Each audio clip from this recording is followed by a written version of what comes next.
आपको भारत का education minister बनने का अवसर मिले तो आप हिंदी को लेकर कौन से नए बदलाव करना चाहेंगे या कौन सी नई पॉलिसीज को इंट्रोड्यूस करना चाहेंगे? सबसे पहली बात, मैं राज्यों पर थोपूंगा कुछ भी नहीं। मैं सारे राज्यों के शिक्षा मंत्रियों के साथ संवाद करूंगा। मैं उनसे कहूंगा कि तमिलनाडु में मेडिकल साइंस तमिल में होनी चाहिए, कर्नाटक में कन्नड़ में होनी चाहिए, हिंदी क्षेत्र में हिंदी में होनी चाहिए। मैं ये भी चाहूंगा कि केंद्र के हर एग्जाम में अंग्रेजी और हिंदी का समान महत्व होना चाहिए और राज्य स्तरीय हर परीक्षा में उस राज्य की राजभाषाओं का सम्मान होना चाहिए। हिंदी में समस्या क्या होती है, और ये हिंदी के साथ बाकी भारतीय भाषाओं में, आपको हर विषय में अच्छे अध्यापक ही नहीं मिलते हैं। अच्छे अध्यापक क्यों नहीं मिलते हैं? क्योंकि अच्छे कॉलेज ही नहीं है। अच्छे कॉलेज क्यों नहीं है? क्योंकि अच्छे शिक्षक पहले बने ही नहीं थे। अच्छे शिक्षक क्यों नहीं बने थे? क्योंकि उनको पता था कि नौकरी मिलेगी नहीं। अगर नौकरी इंग्लिश में ही मिलेगी तो लोग इंग्लिश मीडियम में ही पढ़ेंगे। इस बच्ची ने अभी भी कहा कि मैं अंग्रेजी माध्यम में हूं, मुझे हिंदी ज्यादा समझ में आती है। पर ये अंग्रेजी माध्यम में क्यों है? क्योंकि नौकरी का संकट है। एक मजबूरी है कि नौकरी इंग्लिश में मिलेगी।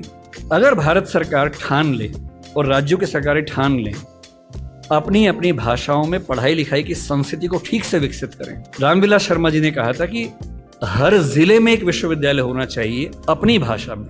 आंध्र प्रदेश के हर जिले में एक तेलुगु विश्वविद्यालय हो जो उस जिले की विशेषताओं को केंद्र में रखकर ज्ञान विज्ञान कौशल का विकास करता हो। ये हिंदी पट्टी में होना चाहिए। हर जिले में विश्वविद्यालय हो, छोटा ही हो, एक विश्वविद्यालय हो।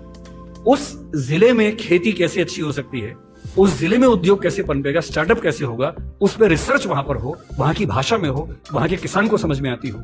जिस दिन हिंदी, मराठी, तमिल बच्चों को समझ में आ गया कि उनकी भाषाओं में भविष्य है, वो अपनी भाषाओं में पढ़ के आग लगा देंगे। ऐसी ऐसी रिसर्च करेंगे अभी हम कल्पना नहीं कर सकते हैं। और जिस दिन सारी भाषाओं में आत्मसम्मान का भाव आ गया, रिसर्च होने लगी, पढ़ाई होने लगी, उसके बाद आप देखिए फिर क्या होता है। क्यों आपको उच्च अध्ययन के लिए केवल जेएनयू या अशोका समझ में आता है जहां अंग्रेजी में ही चीजें मिल पाती हैं? क्यों ऐसा नहीं होता कि कुछ ऐसे विश्वविद्यालय हो जहां हिंदी में इतने स्तर के ज्ञान की बातें होती हो जो दुनिया के बेस्ट यूनिवर्सिटीज के लेवल की बातें हैं? क्यों हार्वर्ड जैसा स्ट्रक्चर हिंदी में नहीं बन सकता, येल नहीं बन सकता?